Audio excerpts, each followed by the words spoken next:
Never have sex, because it will lead to a teen pregnancy and death. And it starts with all this stupid hand-holding nonsense. And I get that you're all in middle school and it's cool and trendy to hold hands, but it isn't all fun and games. Do you understand me?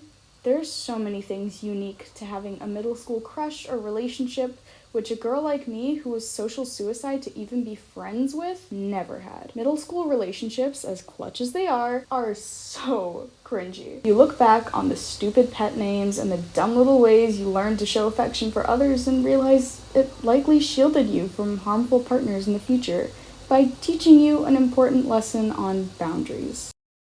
Experience is supposed to be the best teacher, but when the popular girl poisons your image through rumors, you're barred from learning. You aren't just unrequited, you are unteachable. When people tell a tainted version of your story, you start to believe that's your reality for the rest of forever. It's like being a plant in a pot of expired meat. You can water it, you can give it sunlight, but it won't grow. The soil itself is rotten. And you don't complain about it. You just observe it. You watch the attractive, popular guy from across the room, and you don't even think, why not me, because you've already done the math. You know that to love you is a bad transaction. You don't hate the others for holding hands. You just wonder what it's like to grow up in soil that isn't just rotting flesh. So you skip all the other stages of the grief because nobody cares about your growth and development. You've been told your emotions are too big by everyone around you, so you purposely shrink them and say, I can't be loved. I don't deserve it, and it can never happen. And that's the magic line that throws your brain out for a loop. Won't and can't mean different things entirely. Won't is easy. Won't is a choice. Won't is for the girls who rolled up their skirts and wore Converse sneakers, DMing a guy on Instagram, going back and forth about whether she wanted to be chained to someone. That was free. I would be surprised at anyone who was even the tiniest bit kind to me. Some people might call that desperate.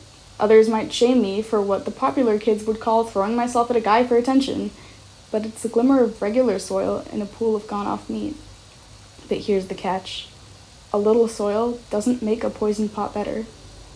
Too bad I didn't figure that out until later, but who cared, right? For now, this guy, he was so nice to me. Okay, so nice how? This one time, I was practicing my speech for a presentation, just pacing around and practicing, and he was just there, and he was like, what are you doing? And I said, oh, I'm practicing, I didn't see you there. I'm pretty nervous. And then, before he left, he said, you're gonna do great. See, he so likes me, right? Yeah, I don't know.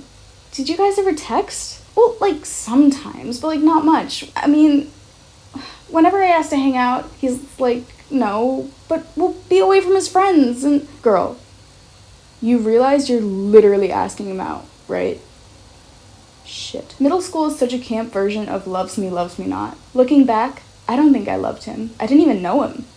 Sure, he gave me his last painkiller when I had a bad headache during that ambassador meeting and was literally lying down on the couch, or said my stats were good for a beginner when I downloaded Clash Royale for an excuse to talk to him. I didn't realize I was trying to plant a seed in the one person who could actually see me. There's a big difference between love and a crush. Love is when I love you, when I know every part of someone and have actively decided that I am willing to take the good with the bad. A crush is a fantasy, imagining what it's like, the easy parts of them, but it's a huge mystery because you don't know them. Sure, there were those tiny moments when I asked him if we were okay because I was convinced he hated me, but he said he didn't, and that, yeah, we're okay. Or when he told me to move because there was a wasp on my desk and I screamed.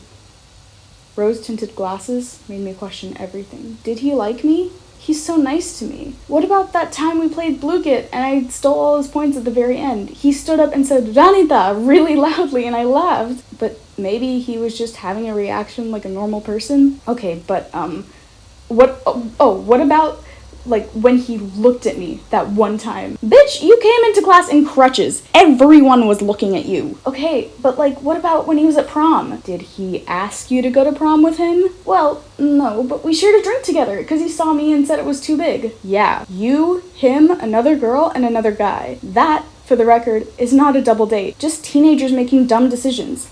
Like you deciding a guy you barely knew liked you. Was everything just politeness or a lie? I remember seeing him the next day. I I felt radioactive. I was scanning his face for the glitch, the moment he'd realize I was a bad transaction. And there it was, the 3 anticipating dots over DMs. I stared at those 3 dots until my screen timed out. I felt the radioactive heat in my face, knowing I'd overstayed my welcome the regular soil. Sorry, I'm kinda busy this week. And then just ghosting for a while until he forgot about me, and I took the hint. My dozens of texts just left undelivered for the rest of time. Even though I stopped looking for little moments where he'd look at me or be nice to me, a part of me believed and kind of knew that he didn't hate me. Everyone else did, but he didn't. That's the nitty-gritty truth that hurts the most. He just didn't want to catch the infection. How could anyone like me, a socially poisoned liability? So I did what I always did. I shrank. I pulled my hand back into the dotted ghost state and told my brain, see? Won't and can't are the same thing when the soil is this rotten. I sat alone. Stopped looking for others to satisfy what I was hoping for. The opportunity to be a normal teenager. You don't fight the rot after a while. You just become part of it. Opening yourself up to your unclear idea of what love is worsened the self-hatred you eventually accepted. They say time heals everything, but time doesn't change the soil. It just makes the roots grow deeper into the poison.